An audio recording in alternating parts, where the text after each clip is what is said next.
하나님 말씀은 골로새서 3장 1절에서 5절입니다. 골로새 3장 1절에서 5절 말씀입니다. 그러므로 너희가 그리스도와 함께 다시 살리심을 받았으면 위의 것을 찾으라. 거기는 그리스도께서 하나님 우편에 앉아 계시느니라. 위의 것을 생각하고 땅의 것을 생각하지 말라. 이는 너희가 죽었고 너희 생명이 그리스도와 함께 하나님 안에 감춰졌습니다. 우리 생명이신 그리스도께서 나타나실 그때에 너희도 그와 함께 영광 중에 나타나리라. 그러므로 땅에 있는 지체를 죽이라. 곧 음란과 부정과 사욕과 악한 정욕과 탐심이니 탐심은 우상 숭배니라. 아멘. 말씀 제목은 내가 만든 하나님이라는 말씀으로 오늘 나누겠습니다. 내가 만든 하나님이라는 말씀으로 오늘 나누겠습니다. 오늘 골로새서는 우리가 잘 알듯이 사도 바울이 감옥에 갇혔을 때 썼던 성경입니다. 이걸 이제 옥중서신이라고 그러는데요. 그의 사역의 후반기에 가면서 강한 엄청난 핍박을 받습니다. 고통을 받죠. 그런 상황에서 이제 그가 이 골로새서, 빌립보서, 에베소서를 썼습니다. 그래서 사도 바울의 그 서신 중에 굉장히 많은 서신이 있는데 그 중에 꽃 중에 꽃 하면 이 옥중 서신을 아주 귀하게 봅니다.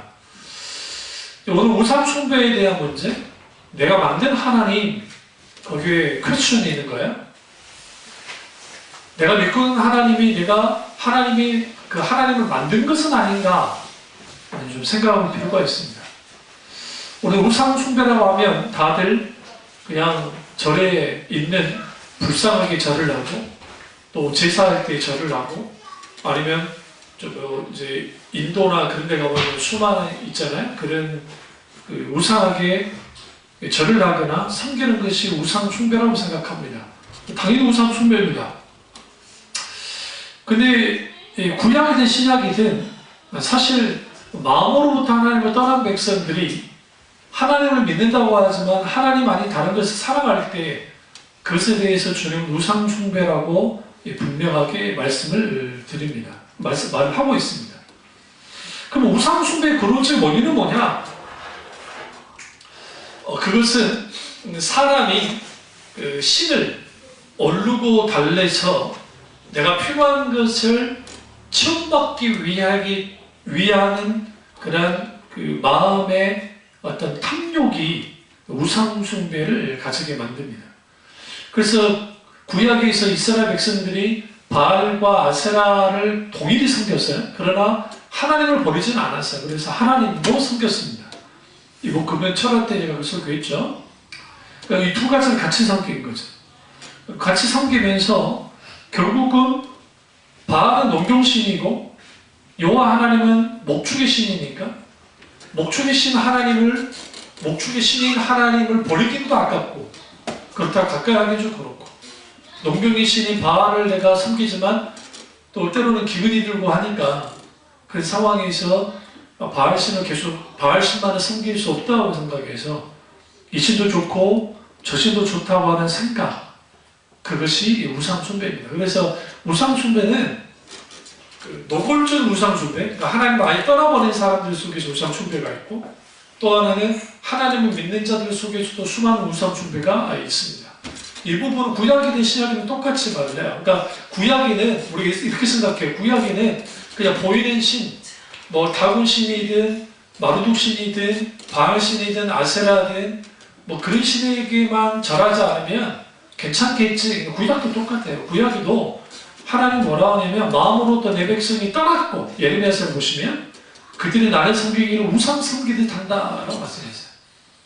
그러니까 이게 지금 우리가 내가 만든 하나님을 내가 믿잖아요. 그럼 나는 하나님 우상 숭배하듯이 하나님을 섬겨요. 그러니까 기독교 가정에서 권사라는 분이 자식들을 결혼시키는데 사주를 왜 봅니까? 우리 교회가 그런다는 게 아니라 사주를 쉽게 봐버려요. 사주의 핵심은 뭡니까? 사주는 인간의 운명이 정해져 있다는 거죠. 운명론에서 나온 거예요. 말도 안 되는 뭐 손금을 보고 뭘 보고 별자리를 보고 그런 운명 없어요. 기독교는 철저하게 운명론을 깨부셔요. 이건 있어요. 오이코노미아, 하나님의 경륜은 있어요. 그 오이코노미아에서 저희 딸 이름이 거기서 나온 거예요. 에베소서예요. 그러니까 오이코노미아, 하나님의 숨겨진 뜻, 계획, 목적, 하나님의 어떤 그 뜻, 그것이 실질적으로 우리에게 있어요. 그래서 어떤 한 사람의 운명이 딱 정해져가지고 운명대로 쭉 흘러가는 게 아니에요. 그런 식의 기독교는 없고 그런 식으로 하나님 창조하지도 않았어요. 근데 왜 사람들이 그러느냐? 신이 생사와 화목을 주관한다고 생각해요. 우리가 Yesterday라는 노래가 있잖아요. Yesterday, all my sins are far away. 내가 옛날에는 뭐 그렇게까지 어제 내가 그러니까 이제 그렇게까지 뭐 인생 뭐 막 좀 살아도 될 줄 알았는데 막상 살아보니까 그 내용이 그런 거예요. 힘들더라. 참 인생 살기 이렇게 어렵더라. 그런 내용이에요. 그런 내용들이에요. 그거는 기본적으로 40살 넘으면 다 알아요. 40살 넘으면 육체적으로 그렇게 되니까. 그런 의미에서 우리가 신을 내 마음대로 조종하고 때로는 얼르고 달려서 내가 원하는 대로 움직이고 하자는 모든 것들을 우상숭배해요. 그 대상이 하나님이라 할지라도. 하나님은 그런 분이 아닌데 그런 분을 섬깁니다. 응? 그러니까 우리가 하나님을 자기 마음대로 움직이고자 하는 어떤 그 소위 난 그분을 목사라고 생각조차 안 씁니다만은 하나님 나한테 혼나? 그런 식의 하나님 아니에요. 이른 시국에 뭐 집회한다며요? 하나님이 그거 다 막아주신다는? 물론 하나님이 역사시 막아주실 수도 있어요. 저는 그거 부인하진 않아요. 그러나 그것이 하나님을 원하는 겁니까? 저는 그렇게 생각하지 않아요. 그런 의미에서 하나님을 몰라도 너무 몰라요. 많은 사람들이 신앙관은 이걸 이제 그 월드뷰, 세계관을 월드뷰라고 그래요. 근데 그 세계관은 혹은 가치관과 이 모든 것을 보는 눈들은 자기 스펙트럼으로만 다 봐요. 그러니까 자기 배경, 자기가 자라온 배경, 사상, 아니면 어떤 기타 등등 여러 가지 종교관 그런 게 있으면 봐요. 기독교는 절대로 그런 거 아니에요. 기독교는 철저하게 하나님 말씀을 중심으로 모두서 봐야 돼요. 그 사람들도 말씀을 가지고 해요. 그런데 문제는 뭐냐면 그 말씀을 자기식대로 왜곡시키니까 문제예요. 말씀이 나를 해석해야지 내가 말씀을 해석하는 쪽으로 가면 안 돼요. 물론 우리는 성경을 해석할 수밖에 없습니다. 성경 해석하면 그러나 성경 해석하기 위해서 말씀이 말씀을 해석한다는 게 있어요. 결국은 하나님의 말씀의 관점에서 실제로 그 말씀을 해석해야 되는데 내 관점에서 해석해버린다. 그러니까 하나님을 어떻게 이해하냐면 내 관점에서 하나님을 이해하는 거예요. 여기서부터 하나님을 우상 섬기듯이 하는 일들이 벌어지는 겁니다.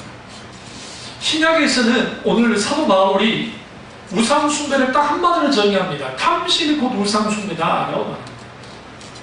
왜 탐심일까요? 성경에 욕심이 잉태한 즉 죄를 낳고 죄가 장사한 즉 사망을 낳았다라고 성경은 말합니다.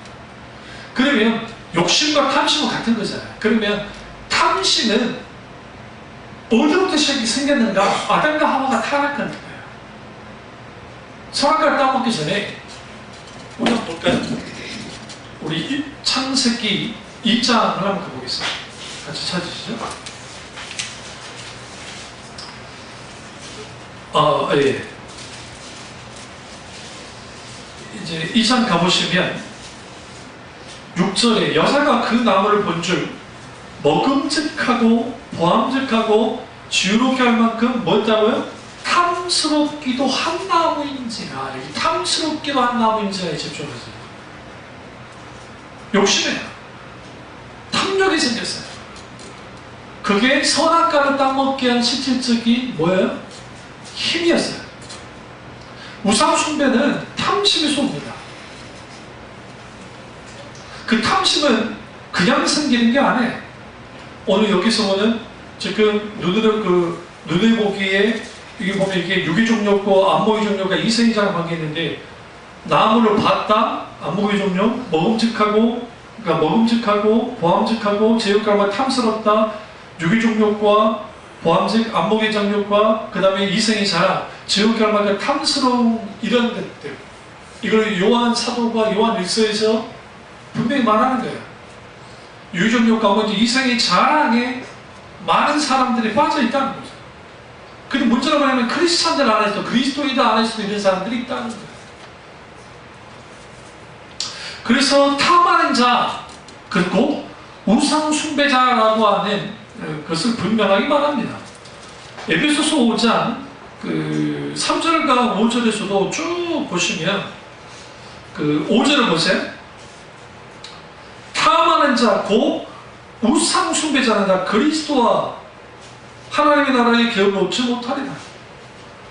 여기서 탐하는 자가 우상 숭배자라고 분명히 말하고 있습니다. 여기서 우리는 뭘 알아야 되냐면, 우상 숭배, 결국은 내가 만든 하나님을 믿으면 성경에서 말하는 하나님을 믿는 것이 아니기 때문에 필연적으로 하나님과의 관계가 문제가 돼요. 그래서 대부분의 사람들이 하나님과 그런 관계를 가지면, 아예 하나님에 대해 관심이 없는 사람은 아예 그냥 상관없어요. 그냥 불신자로 살아가니까. 근데 이제 하나님을 믿는다고 하는 사람들 속에서 그렇게 되어지면 하나님과 우리가 평행선을 달려요.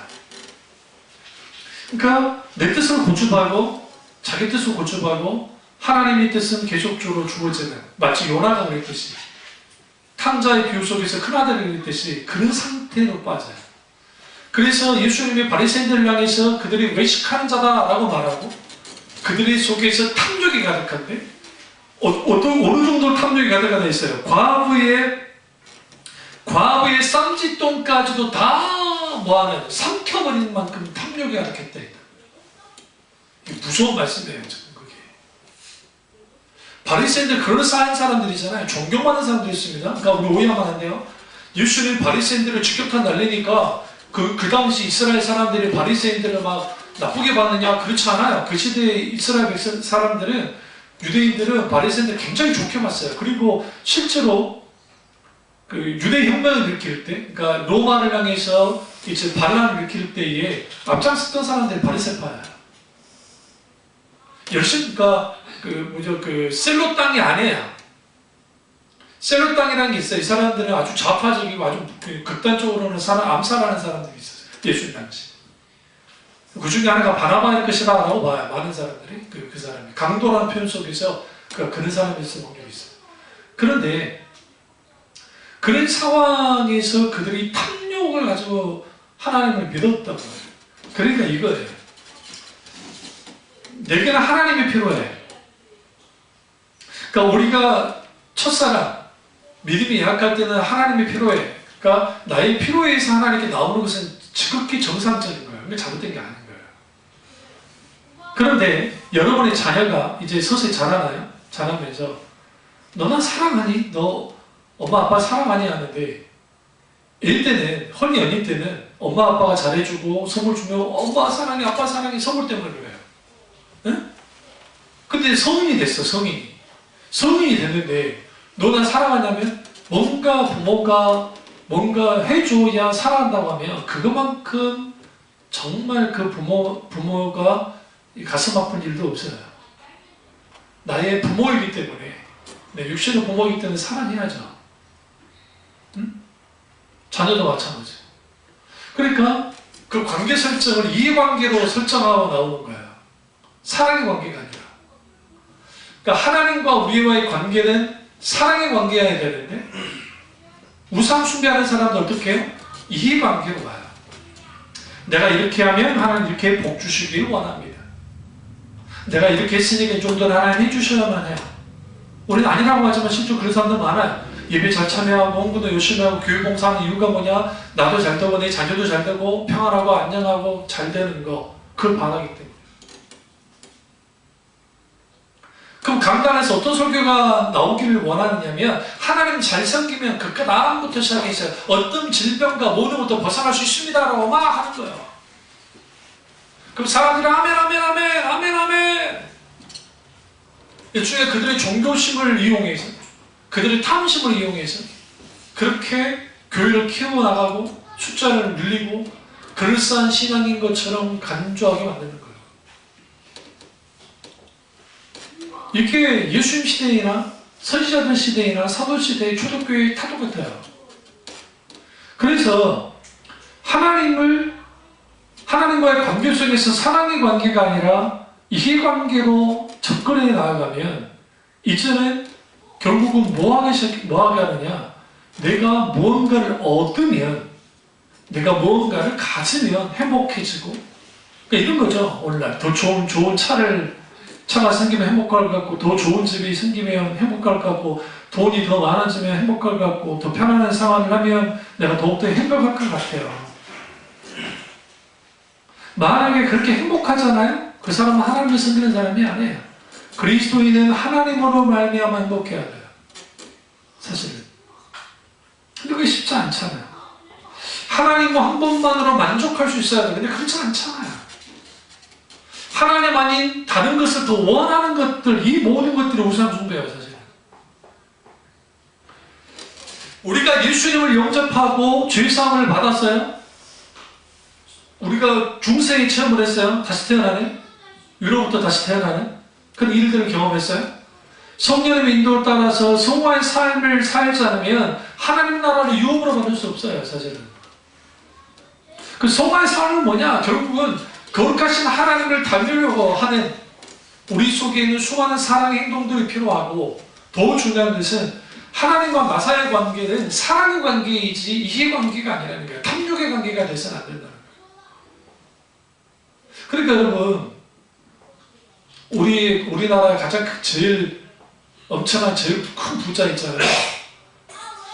그 회장님이 여러분이 돌아가시지 못하고 살지도 못하고 산 것도 아니고 죽은 것도 아닌 상태로 지금 벌써 5년 있잖아요. 그러면 그분이 지금 막 정신을 잘 못 차리고 하니까 고통이 없을 거라 생각하십니까? 저는 그렇게 생각지 않아요. 그럼 그 자녀분들은 왜 교회에서 그분을 살려줄까요? 물론 돌아가시는 것보다 낫겠다 생각해 그럴 수 있다고 생각해야겠죠. 더 중요한 것은 돈 때문이에요. 그분이 돌아가시면 이제 상속제를 해야 되는데 우리나라 상속세가 어마어마합니다. 40% 이상을 가져갑니다. 국가가. 그러니까 차라리 살아계시는 게 후에 그 자녀 아들 되신 분이 경영권을 더욱더 확보하기까지 시간을 버는 게 좋은 거예요. 엄청나게 불안한 거 아닙니까? 우리가 하나님과의 관계를 계산적인 관계가 되잖아요. 우리가 사람과의 관계도 이거예요. 내가 이거 있으니까 너도 이거 해줘야 돼 라는 관계로 인간관계를 맺어가는 사람들은 이 관계 속에 어떻게 보면 풀해 보이는데 거기는 뭐가 결여되어 있냐면 섬김과 사랑이 결여되어 있어요. 그러니까 그런 관계를 오래 못 가요. 그리고 깊은 관계는 못 가요. 어느 선까지만 가요. 하나님과의 관계도 그렇게 가는 사람도 있어요. 그래서 우리는 탐심에 대한 경계심을 가져야 돼요. 왜냐하면 우리는 언제든지 탐욕에 빠질 수 있기 때문에 그렇습니다. 근데 오늘날 시대는 탐욕의 시대예요. 끝없이 욕망을 부추겨요. CF만 보세요. 다 탐욕을 부추겨요. 여러분 그 인터넷 서핑 하다 보면 막 내가 별로 필요하지도 않는데 그 물건을 내가 살 때가 있어요. 왜? 나를 그렇게 부추기는 거예요. 그러면 어떤 모토를 가지고 나오느냐? 세상은 내가 얻고자 하는 것을 얻으면 그것이 행복이라고 계속 가르쳐주는 거예요. 계속. 그러니까 전 세계적으로 다 끝없이 경제 규모를 확장시키죠. 안 그런가요? 우리나라도 마찬가지고 미국도 그렇고 중국도 그렇고 어느 나라도 경제 규모를 확장시켜요. 왜? 그래야 더 잘 먹고 잘 살 수 있다고 생각하니까. 근데 빈부격차는 더 커지죠. 이번에 기생충 영화가 봉준호 감독이 참 그 말 잘했는데요. 대한민국 사회에서 젊은 세대는 오늘날의 젊은 세대는 희망이 없는 세대처럼 돼버렸다는 거죠. 극심한 빈부격차 때문에. 그러니까 이런 왜곡된 세상에서 살아가요. 그러니까 이제는 남보다 더 많이 가져야 돼. 수많은 사람들을 탐욕의 마당으로 끌어모아요. 근데 이게 어디까지 들어왔냐? 교회까지 들어온 거예요. 제가 지하에서 목회할 때 전도 다 해놨는데 큰 교회에서 와서 약간 찾아와요. 이건 거의 다 이제 우리 교회 이제 올 수 있었는데 여기 큰 교회 차 보내가지고 어쩌면 쏙닥쏙닥 해가지고 그냥 끌고 가고. 한두 번이 아니에요. 한두 번. 그럼 그 교회가 우리 교회 근방에 있느냐? 그것도 아니에요. 저 신림동에 있어요, 신림동에. 신림동에. 거기서 여기까지 보낼 이유가 별로 없어요, 솔직히. 그 교회가 아주 문제가 많은 교회였습니다. 제가 전도사 때도 제가 그 교회를 아는 교회예요. 그 지하에 해가지고 돈 문제부터 시작해서 정말 굉장히 문제가 많은 교회. 아들에게 교회 물려줬고, 그래서 아들이 목회를 하고 있어요. 불법적으로 아들에게 물려줘가지고. 근데 이제 그런 일들, 그러면 한 교회들을 막 빼앗아 가는 거예요. 이게 비일비재하게 일어나요. 그런 일들이. 왜 그런 일들을 하느냐? 내 교회가 잘 되면 돼. 내 가족만 잘 되면 돼. 나만 잘 되면 된다고 하는 생각이 교회 안에까지 들어가 있는 거예요. 그러다 보면 계속적으로 이제는 탐욕하게 만들고 결국 그 탐욕의 대상이 모든 탐욕의 대상은 물질이야. 그런데 물질인데 사람이 어떤 물질을 한평생 어떤 물질을 갖는다는 것은 어떤 유산을 받지 않는 이상은 한 사람이 정말 좋은 직장 갖고 뭐 사업에 성공해서 하지 않는 이상은 그 사람이 가질 수 있는 돈이라는 것은 한정적이잖아요. 그렇지 않나요? 그러니까 우리 배우 중에 지금 77세 되시는 이름 까먹는데 김정기라는 배우신가요? 이정기이신가? 그분이 잠깐 TV프로 나와서 말하는 거 맞는데 여자 배우들이 그걸 참 인정하시더라고요. 근데 그분이 그 말을 하시는 거예요. 또 주위 회사들도 나는 큰 욕심 부리지 않았다. 그러니까 그분은 큰 욕심 부리지 않았고 그렇다고 뒤처지지도 않고 그렇게 앞서지도 않고 그렇게 내 분수에 맞게 살아왔기 때문에 여전히 나는 행복하고 그리고 그렇다고 주위에 있는 사람들의 평가가 그들의 평가가 옳잖아요. 굉장히 젠틀하고 유일한 여자 배우들 중에 유일하게 남자 배우 인정할 수 있는 배우가 그분이라고 말할 만큼 그분이 크리스찬이 아닐 것 같았지만 무슨 말씀 드리려고 하냐면 그분은 지혜로운 분인 거예요. 심할 정도로 탐심을 부리면 그 탐욕 가운데 모든 돈이 우선이 되고 그러니까 지금 코로나 바이러스 때문에 난리가 나니까 지금 세상에 손세정제도 구하기도 힘들고 마스크는 말할 것도 없고 그 마스크를 중국 사람들 우리나라 들어와가지고 우리나라 마스크가 좋다는 소리 듣고 와가지고 1억 개를 주문했어요. 그래서 공장 앞에서 진치고 있으면서 달라고 떼쓰면서 또 우리나라 사람들 중에 중간 판매업자들이 장난질을 해가지고 그거 면접 선점해가지고 사람들 지금 다 인터넷으로 시켰는데 다 그냥 캔슬시킨다잖아요. 가격 올린 거를 받아먹으려고 그 짓을 하는. 그들 중에 크리스찬이 있다고 하는데 그 사람들 크리스찬이 아니에요. 제가 말씀드리지만. 그러니까 그들 중에 교회 다니는 사람이 있다고 만약에 합시다.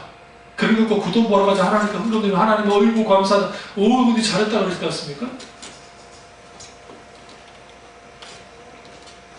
이거는 윤리 도덕을 말하는 게 아니에요. 기본을 말하는 거예요. 기본. 오히려 GS 그룹 같은 경우에는 참 높이 평가한 게 취약계층들 30만 장인가를 25만 장인가를 무상으로 나눠주겠다. GS 그룹에서. GS 편의점 어딘가 거기서 그렇게 하겠다. 그게 멋있는 거 아니에요? 이럴 때 초대형 교회들이 1년에 수천억씩 헌금이 쌓이는데 그분들이 나서가지고 그 교회가 나서가지고 취약계층들을 막 도와주겠으면 얼마나 멋져요. 그럴 생각조차도 없어요. 왜 그러냐? 나만 가지면 된다는 거예요. 나만 커지면 되고 나만 더하면 되고 그럼 우리는 그렇지 않습니까? 우리도 모르게 그렇게 될 때가 있어요. 그래서 이 세대를 한마디로 말하면 탐욕의 시대이고 탐욕의 시대에 사는 그리스도인들은 결국은 그 탐심 속에 빠지기가 쉬우니까, 그래서 사도 바울이 뭐라고 하냐, 골로새 3장 5절에 그러므로 땅에 있는 지체를 죽이라. 우리의 탐심을, 우리의 옛 자아를 죽이는 일들이 필요해요. 탐욕. 내가 그리스도와 함께 십자가에 못 박혔느니 이전에 내가 사는 것이 아니라 그리스도께서 내 안에 사는 것이라. 내가 육체 가운데 사는 것은 어떻게 살아요? 이게 갈라디아서 있는 거 말씀이잖아요. 그리스도가 내 안에 살도록 하려면 내가 십자가에서 못 박혀진 일들이 필요해요. 자기 안에 있는 탐욕과 죄를 십자가에 못 박아라고 사도 바울이 말하고 있습니다. 이 사람을 지속적으로 죽여나가는 일들이 벌어지지 않으면 우리는 뭐하느냐? 탐욕하게, 탐심하게. 우리 아이들에게 여러분 뭘 가르쳐야 되냐면 나누는 것들. 그러니까 음식이든 뭐든 간에 이걸 내가 다 먹고 없애겠다라고 하는 그런 일들은 깨우셔야 돼요. 부모들이. 왜냐하면 남을 배려하는, 남을 생각하는 것들을 계속적으로 가르쳐 나가요. 대부분 음식 먹다가 마지막 날 하나 남을 때가 그러잖아요. 그래서 제가 그 어떤 그 외국인 여행 프로에서 봤는데 하나 남으니까 동양인과 서양인의 차이가 있어요. 서양인들은 스탑 해놓고 세 등분 해요. 세 배에서 먹습니다. 그래서 너 먹고 너 먹고 너 먹자. 우리는 어떤 사람? 용기 있는 자가 나 먹어도 돼? 그때 불쌍한 표정을 지어줘야 돼. 나 먹어도 돼? 이제 뭐하라. 먹기도 하지. 그러나 같이 포크를 탁 집을 때 있잖아요. 내가 먼저 집었어. 이게 단순히 먹는 문제를 말하는 건 아니고, 예수 믿는 사람들은 적어도 아이들도 마찬가지로 손해보는 법을 배워야 돼요. 손해보는 법을. 그리스도 때문에. 섬기는 법은 그거예요. 내가 좀 손해보는 거예요. 이런 것들이 오늘날 너무나 많은 그리스도인들이 이제는 탐심에 빠져서 탐욕의 종이 되니까 거기에 얽매이는 거예요. 그럼 왜 탐욕에 빠지느냐? 내가 보기에 가장 가치 있다고 생각하는 거예요. 그러니까 권력욕에 빠진 사람, 아니면 명예욕에 빠진 사람, 물질욕에 빠진 사람, 아니면 또 뭐 쾌락에 빠져있는 사람, 아니면 기타 등등 여러 가지 빠져있는 사람들 있잖아요. 그런 사람 특징이 뭐냐면 그게 내게 있으면 가장 소중하고 나를 가장 행복하게 만들기 때문에 그게 깨져요. 그게 우상이에요. 그러면 내가 만드는 하나님을 할 때에 우리 하나님이 어떤 하나님 되기를 원하냐면 나의 탐욕을 충분히 채워줄 수 있는 하나님 되기를 원해요. 모든 종교 보세요. 하나님을 빼놓고 모든 종교는 인간의 탐심을 위해서 만들어졌어요. 팀켈러 목사님 책에 살아있는 신이라는 책이 있습니다. 그 책은 이제 변증서인데요. 여러분이 좀 읽기는 어려워요. 그리고 그 이제 외국 서적에 우리가 읽을 때 좀 어려워하는 이유 중에 하나는 뭐냐면 문화적인 배경이 달라요. 그러니까 차라리 원서를 읽는 게 나아요. 영어가 되면. 왜 그러냐면 원서를 읽어버리면 그 이제 의역을 할 수밖에 없잖아요. 하다 보면 저기 좀 의역을 해버리면 그게 본 뜻이 안 돼요. 그래서 대표적인 C.S. 루이스 책이 왜 우리나라 번역돼가지고 읽기가 좀 어렵냐면 차라리 그분이 이제 영문학자니까 영어로 그냥 읽어버리는 게 훨씬 나을 수 있어요. 어떤 면에서는. 근데 우리 영어 실력이 그 정도 안 되니까 이제 어쩔 수 없이 번역본에 인기는 있는 거지만, 근데 이제 거기에서도 종교에 대해서 말할 때 종교는 뭔가 하는 거예요. 종교는 결국은 인간의 탐욕의 산물이에요. 그러면 로마서 1장에도 잘 나타나고 있어요. 그러니까 산물이 왜 탐욕이 산물이냐면 내가 살아보니까, 인생을 살아보니까, 대비를 살아보니까 내 마음대로 되는 게 없는 거거든. 그러니까 어떤 존재의 힘을 빌리고 싶어. 근데 그분은 하나님이면 안 돼. 왜? 아주 고단해져. 실제로. 제가 구별을 설교를 했지만 엘리야가 갈렙산에 올라가서 하나님이 하나님이신지를 아니면 바알이 하나님인지를 분명하게 니네가 판단하고 하나님 편에 서라 아니면 바알 편에 서라라고 하니까 이스라엘 백성들 어떻게 행동했냐? 다 침묵해버렸어. 아무 말도 안 했어요. 아주 불영답이 있기 전인데 이게 오늘날의 모든 사람들의 행태예요. 우리는 절대로 바알 편에 안 서요. 그렇다고 하나님 편에도 안 서요. 이게 우상숭배예요. 그러니까 성경이 말하는 하나님을 알게 되면 성경에서 말하는 하나님이 참 우선이 될 수밖에 없는 이유가 있어요. 그 이유는 뭐냐면 저도 어렸을 때부터 교회에서 자라왔기 때문에 저는 그 문화적인 그리스도인이었다는 그러니까 크리스찬 구원받은 크리스찬이 아니라 그냥 집안에서 자라나온 크리스찬에 불과했고 광주 형은 초등학교 3학년 때 중세인 체험을 하고 성령의 그 기름 부음을 받으면서 거기에서 방도 받고 하면서 그때부터 신앙이 자라난 사람이고 저 같은 사람은 중학교 2학년 때 8월 1일 날 1985년인가 6년인가 그때 제가 중세에 처음 하고 그것도 8월 1일 날 시간이 8시 50분에서 9시 30분 사이에 제가 그때 중세 처음 했더라고요. 왜 하느냐? 그때 너무 강렬했기 때문에. 1차는 설교 50분 직전에는 설교가 뭐가 쑥 들어왔어요. 전도된 설교. 나사렛 예수 그리스도를 누가 죽였는가?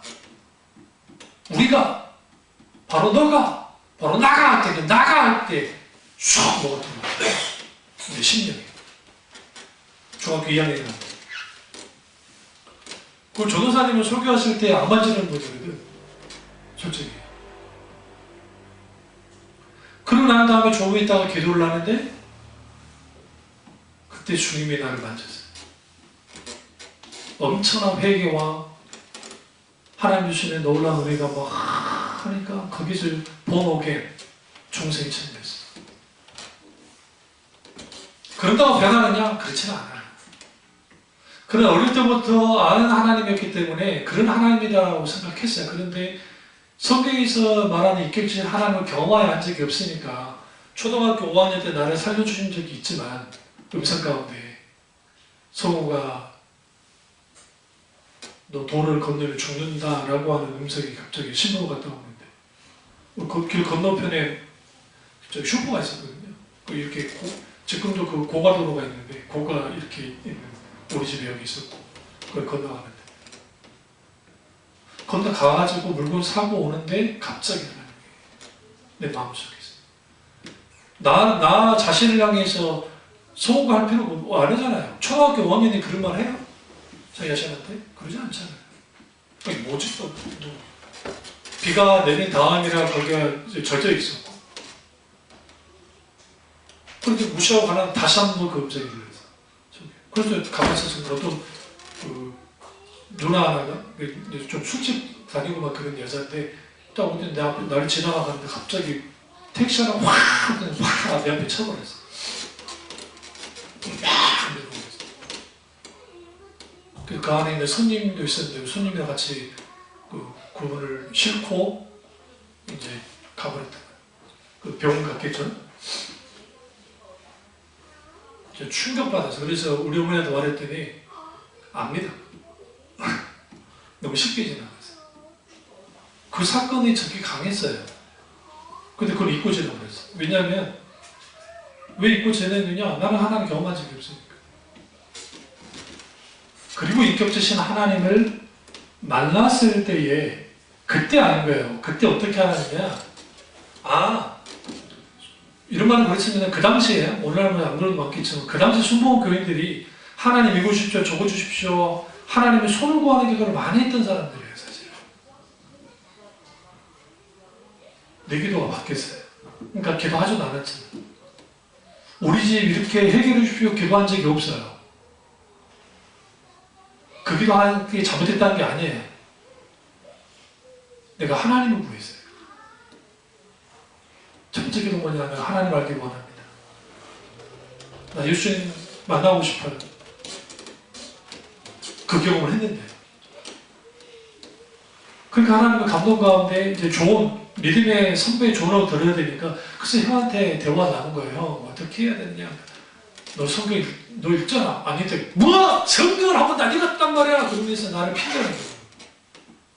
니 그래놓고 니는 신앙사 했다는 거야? 무슨 막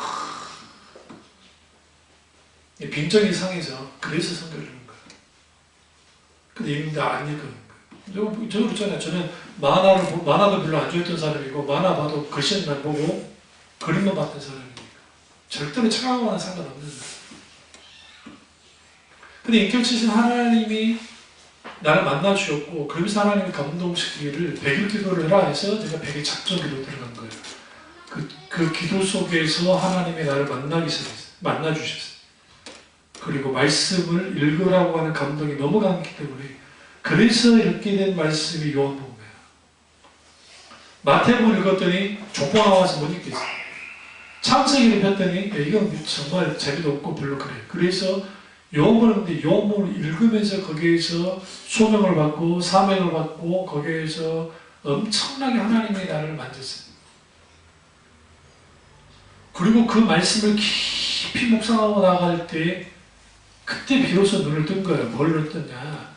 하나님은 사람들의 생각과 종교적 체험으로 만들어진 분이 아니라는 거예요. 하나님을 알려면 성경에서만 있는 구도의 하나님을 사실적으로 실제적으로 성령의 조명과 성령의 역사 속에서 경험하여 알아야 돼요. 그 일이 벌어진 거예요. 그러니까 그 일이 벌어지니까 이후에 제가 신앙이 자라면서 같은 이제 기도 멤버 또 말씀을 나누는 친구들이 생겼는데 지금 뭐 이제 카이스트 뭐 박사도 있고 또 뭐 교수를 가고 막 그런 친구도 있는데 그런 친구들이랑 고등학교 2학년 때 교류를 한 거예요. 제가 하는 경찰도 있고 있는데 그리고 그 친구들은 장로교 교인이고 나는 순복음 교인인데 인석들이 그 순복음 교인들 아주 무시했어요. 그럴 수밖에 없는 게 순복음들 으쌰으쌰만 하니까 이제 교류를 같이 기도 모임을 갖고 같이 또 집에 시골에 있는 집에 놀러 가가지고 같이 이제 볼 둘러 앉아가지고 성경 이야기를 하는 거예요. 여러분 그런 적이 없으니까 이해가 되죠? 그랬다고요. 그러면서 말씀을 깊이 하는데 애들이 충격을 받은 거예요. 그 친구들이. 왜 충격을 받았냐면 자기는 전사님이나 뭐 성경 공부나 장로는 성경 공부를 잘 시키니까 막 시켜서 그랬는데 여기서 나오는 말들이 인격체는 하나님을 말씀 가운데 만나고 인격체는 하나님을 만난 경험들을 쭉 생각을 하는 거예요. 그걸 그 친구들 말들 중에서 성경에서 잘못된 해석들에 대해서 탁 붙잡으면서 그 부분을 지적을 해준 적이 있어요. 그러니까 얘들이 처음 받아들이지 않고 자기 전도사한테 가서 물어보니까 전도사님이 수정을 해주는 내가 말했던 거 원했던.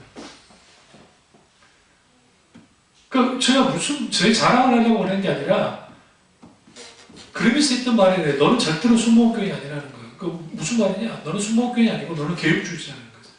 개혁주의. 그리고 우리는 그 인격체신 하나님을 만나면 성경에서 말하는 하나님을 만나면 내가 하나님을 좌지우지할 수 있겠다고 생각하는 흙을 내려놔야 돼요. 그런 분이 아니기 때문에. 그럼 하나님은 엄색한 분이냐? 그렇지도 않아요. 하나님이 얼마나 세면에 간섭한 줄 알았어요? 저 우리 교회 우리 아이들 우리 쌍둥이도 그렇고 김 좋아하죠? 김 좋아하잖아요. 우리 교회에서 김을 사다가 애들을 먹인 적이 없어요. 무슨 말이냐면 만약에 떨어지면 사서 애들을 줄 거예요. 조식 때 내놓을 텐데 하나님은 놀랍게도 김이 떨어질 쯤 되면 하나님 이상하게 채워요. 어제는 우리 광주 어머니를 통해 채웠다. 아니 뭐 그게 별겁니까? 별거 아닐 수도 있어요. 그런데 왜 이 말씀 드리냐면 우리가 중식 때 뭐 돈 안 돼가지고 김 안 샀으니까 뭐 좋은 거야 그 말을 하는 게 아니에요. 정말. 하나님이 때로는 하나님이 인도하실 때 아주 사소한 일이다 할지라도 삶 속에서 다양하게 역사하시고 기립하신 일들이 있어요. 우리가 생각지도 못한 속에서 하나님이 채우시고 역사하실 때가 있다. 그러니까 내가 탐심에 빠져가지고 하나님 이거 되기 원합니다. 저거 되기 원합니다. 그런다고 되는 게 아니에요. 그리스도인들은 탐욕의 질서로부터 벗어나는 사람들이에요. 빠져나와야 돼요. 왜냐하면 탐심에 빠지게 되면 하나님도 삼켜버려요. 아담과 하와가 그랬듯이. 그러니까 우리가 이런 탐욕의 그 외성인 인간의 본능이에요. 본성이에요. 죄의 본성이에요. 그래서 자꾸만 하나님이 이럴 것이다 라고는 생각을 만들어놔요. 이럴 거야. 조심해야 될 게 뭐냐면 아주 보수적인 교리주의자들은 하나님을 교리에 묶어놔버려요. 성경책 안에 가둬놔버려요. 은사주의자, 그러니까 소위 잘못된 신학에 의해서 은사중재론자들. 성경 시대만 역사는 하나님처럼 만들어 놔버린다는 거예요. 자기는 아니라 할지 모르지만 실제로.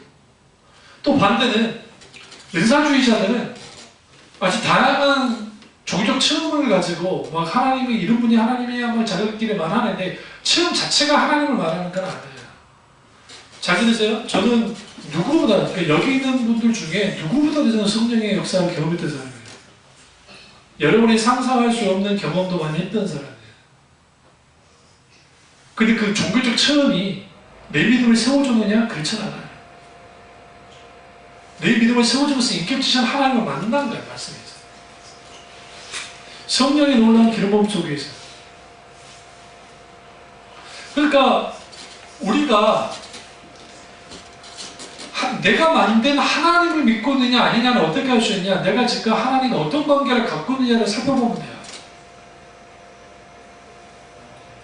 누구나 다 하나님이 내게 뒷받침해 주기를 원해요. 그러니까 하루하루 고군분투하면서 살아가 보면 돼요. 응? 고군분투하면. 그리고 거기에 하나님이 함께 하시고 하나님이 개입하신 일들을 봐야 돼요. 근데 상황은 환경은 그렇지 않은 상황이 벌어질 수는 있지만 하나님이 함께 하실 때 모든 것이 바뀌어져요. 하나님의 살아계심이 드러나요. 그게 그리스도예요. 그러니까 내가 하나님을 마음대로 움직이고 조종하고 할 수 있는 게 아니기 때문에 그렇다고 해서 하나님은 저 우주 저편에만 있는 그냥 크고 강단한 하나님으로만 있는 것이 그렇진 않아요. 그 하나님이 내게 간섭하시고 개입하시고 함께 하셔서 내게 말을 걸어오시고 그분과 친밀한 교제를 함께 나누면서 크고 강대하신 하나님과의 관계, 사랑의 관계를 가지며 나아가야 내가 만든 하나님 아니에요. 우상 숭배가 아닌 어떤 하나님을 믿어요? 성경에서만 살아서 역사하신 하나님을 믿게 돼요. 그러면 지금 내가 하나님을 내가 만든 하나님을 믿거느냐 우상 숭배적으로 하나님을 믿거느냐 아니라 뭐냐? 내가 지금 여러분 지금 이 시점에서 여러분에게서 가장 소중한 게 뭔지를 봐야 돼요. 지금. 하나님이라고 한다면 우리 정말 신앙생활 잘하고 있는 거예요. 하나님이 아니라고 한다면 우리 신앙은 아주 위기 여전히 이러지도 못하고 저러지도 못하는 머뭇머뭇거리는 절뚝거리는 신앙생활을 하고 있는 겁니다. 그래서 우리가 이 내가 만든 신은 우리가 명심해야 될 게 나를 배신하게 되어 있습니다. 제1계명에 나 외에 다른 신을 두지 말라라고 말하잖아요, 주님이. 그런데 과거의 그 우상은 또렷하게 드러났고 그러나 그 마음의 우상 또한 예레미야서에서도 그 마음의 우상에 대해서 지적을 해요. 그런데 현대 우상은 재밌는 게 내가 하나님 아닌 다른 것으로 행복해지라고 하는 이 모든 것들이 사실상 우상과 관계되어 있어요.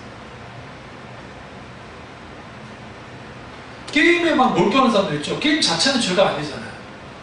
근데 지나치게 게임에 컴퓨터 게임이잖아요. 인터넷 게임에서 어떻게 게임에 막 몰두하는 예전에 저도 닌텐도 처음 나와서 우리 아들이 하니까 나도 막 따라서 하고 있는데 나도 모르게 시간을 보고 다 보네. 그렇게 해야 기분이 좋아져. 뭐 게임에 인터넷 찾아가지고 깨는 방법까지 알아가지고 깨. 그거 깬다고 해서 그거 뭐 누가 나한테 상주는 것도 아닌데. 응? 그래서 어떨 때는 미모와 권력과 돈과 성취하는 것이 우리의 우상일 수 있어요. 이건 있죠. 나 저것만 있으면 나는 괜찮아질 텐데. 내 삶에 의미가 있을 거야. 생각하는 이 모든 것들이 우리에게 뭐예요? 중요한 것이고 우리가 가장 중요하다고 여기는 것이 우상이 될 확률이 높아요. 내게 없는 게 있으면 좋겠다. 그래서 기독사역도 자칫 잘못하면 내가 이 기독사역을 통해서 성공해야 돼. 목회사역이 성공해야 돼. 세상적인 성공을 추구하잖아요. 그 자체가 우상이 될 수 있어요. 그래서 하나님 아닌 내가 가장 소중히 여기는 것을 내가 사랑하잖아요. 그리고 그 내가 사랑하는 것 그 자체가 내게 권위를 가져요. 자녀와 부모가 사이에서 누가 더 셉니까? 대부분이. 자녀가 쓸 수밖에 없는 것은 자녀보다는 부모가 누구를 더 사랑하기 때문에, 자녀를 사랑하기 때문에 일반적으로. 안 그런 경우도 있겠지만. 더 사랑하기 때문에 뭐 하는가요? 져주는 거예요. 그러지 않아요? 마찬가지예요. 하나님과의 관계 속에서도 하나님은 때로는 우리에게 져주실 때가 많아요.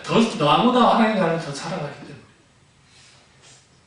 문제는 뭐냐면 그 하나님을 놔두고 하나님 아닌 다른 걸 더 사랑하는 거죠.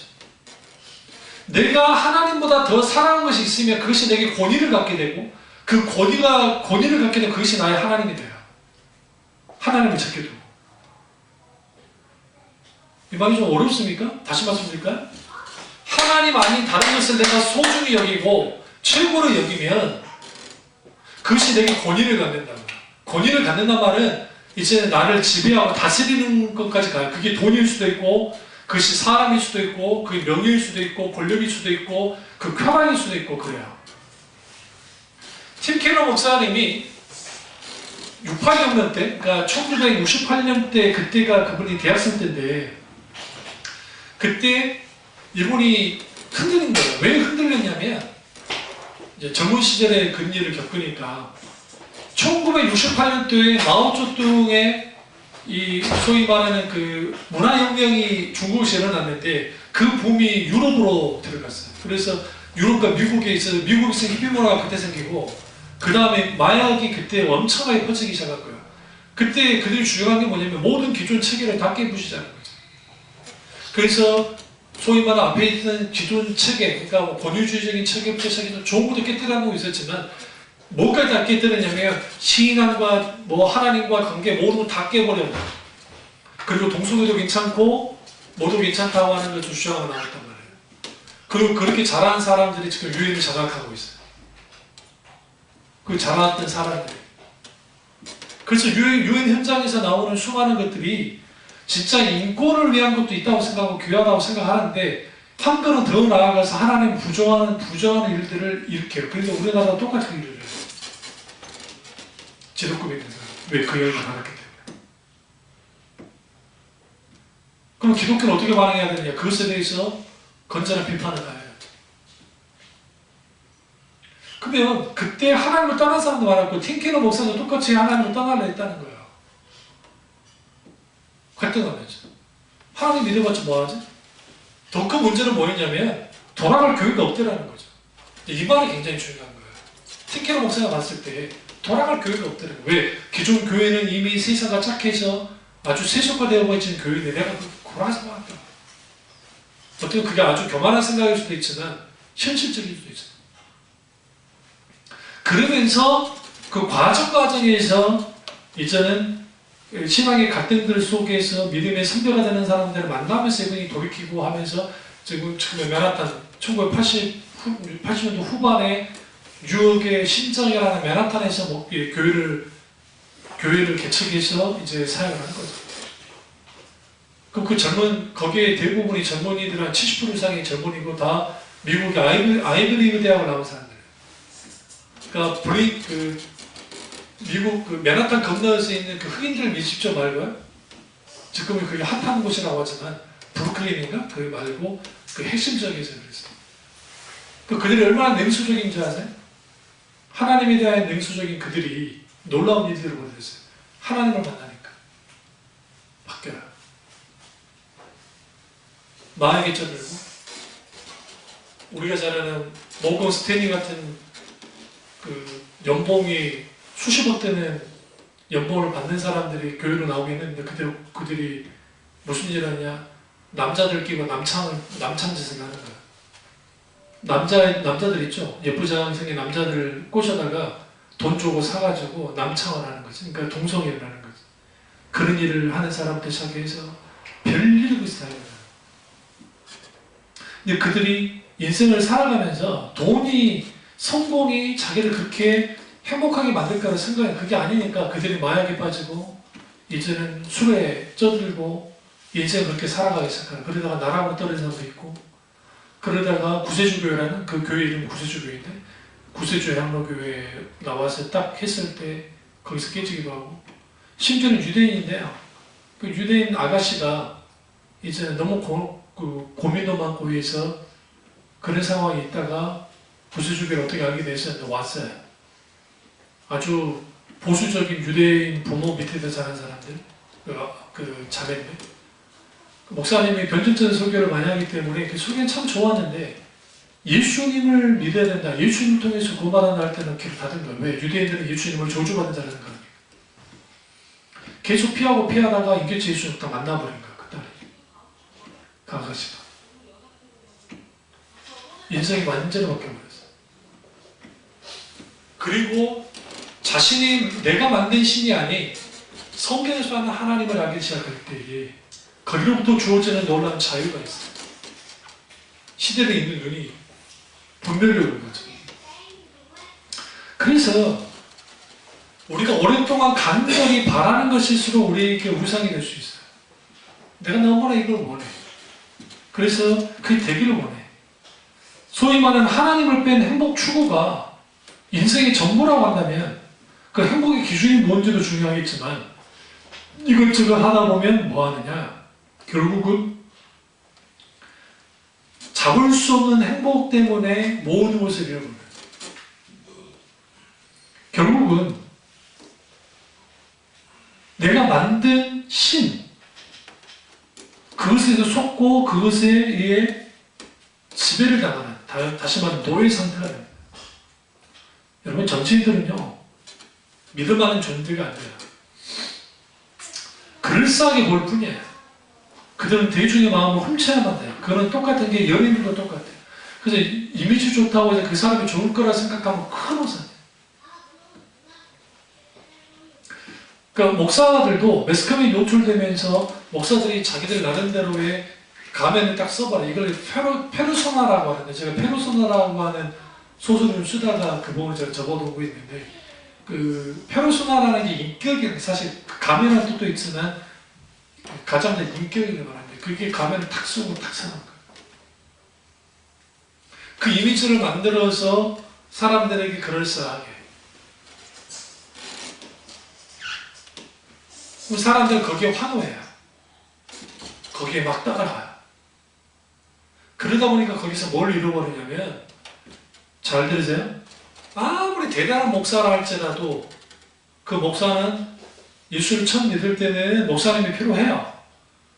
계속 믿을 때도 목사님이 필요하긴 하지만, 신앙이 성숙할수록 이제는 목사의 뒤는 하나님을 만나야 돼요. 사람은 온데간데 없고 하나님만이 나타나요. 그 하나님을 경험하고 아는 일들을 모르죠. 그리고 한국교회는 개인의 목사님들의 카리스마를 강하게 있기 때문에 이름 있는 목사님 다 자기들 카리스마를 가지고 나왔어요. 그들이 하나님 되어버린 거예요. 하나님 아닌 하나님이 되어버렸다. 저 방송에서 그럴싸한 그 스님 나와서 방송하고 그럴싸한 목사님 나와서 방송하죠. 매스컴이 얼마나 무섭냐면, 한 사람을 위대하게 만들고 한 사람을 나락으로 떨어지게 만들어요. 이게 관계있어요. 이게 시청률과 돈 된다고 한다면 누군가를 영웅으로 만들 수도 있어요. 그를 잘 이용하는 사람들이 그럴싸하게 포장해서 했어요. 근데 여러분, 목사님들의 진가는 언제 나타나냐? 그분들이 은퇴했을 때예요. 그러니까 팀케러 목사님 은퇴하셨거든요. 근데 그 교회는 여전히 잘 하나님의 은혜가 잘 유지되고 있고, 마틴 루더스 목사님이 은퇴하셨을 때 영국의 웨스트민스터 채플이 교회는 여전히 하나님 은혜 가운데 유지되면서 하나님 은혜가 있었어요. 지금 유럽의 모든 교회가 죽었는데 영국의 런던에 있는 개혁교회들은 살아남았어요. 개혁교회들. 청년들이 오히려 주께로 돌아가요. 더 놀라운 건 뭔지 아세요? 영국에 있는 그리스도인들 중에 청년 대학생들이 그 교회 웨스트민스터 채플에 굉장히 많이 있는 거예요. 하나님을 믿는. 왜? 만들어낸 신이 아닌 성경에서만 하는 인격주신 하나님을 경험하기 시작할 때, 그 하나님을 믿을 때 달라지죠. 제가 이 말씀을 이제 계속 그러면 내가 만든 신은 뭐냐라는 거예요. 이거 이제 팀켈러 목사님이 그 책 가운데 이런 책이 있는데요. 첫 번째 내가 만든 신은 평생 소원이고, 내가 평생 소원했던 게 내 만들어낸 신이 될 수 있고, 두 번째는 속고 속에는 왜곡된 사랑이에요. 그게 내가 만든 신이 될 수 있어요. 이게 대표적인 게 야곱이 14년 동안 혹은 20년 동안 그 고생할 이유가 없었어요. 근데 라헬한테 반해가지고, 라헬이 예뻤나 봐요. 라헬한테 반해가지고 라반한테 속아서 14년을 노예로 있다가 6년을 더 일하고 20년 만에 돌아오는데 그 대가가 너무 컸어요. 첫째, 어머니 누군가가 돌아가셨는데 그 돌아가신 걸 보지도 못했어요. 이거 큰 일이었습니다. 두 번째, 여전히 형과의 관계의 문제는 여전히 20년 동안 풀리지 않은 숙제로 그대로 있었어요. 그러니까 그 인생에 있어서 돈을 많이 가졌고 자식도 많이 나게 했지만 그가 표현한 것처럼 야복강에서 두르고 떨었어요. 왜 두르고 떨을 수밖에 없었냐면 자기 인생 20년 동안 이뤘던 모든 것들을 한순간에 향에 의해서 끝날 수 있게. 그러니까 하나님이 급했기 때문에 하나님의 군대를 보낸 거 아니에요. 하나님의 군대를 보냈는데 그 하나님의 군대에 대한 생각조차 하지 않아요.